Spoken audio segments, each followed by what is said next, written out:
You ask Tiger to solve. This deals with linear equations with one unknown.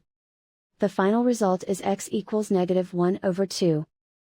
Let's solve it step by step. Group all x terms on the left side of the equation. Subtract 6x from both sides. Simplify the arithmetic. Group like terms.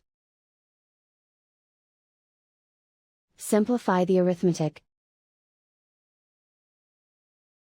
Isolate the x. Divide both sides by 12.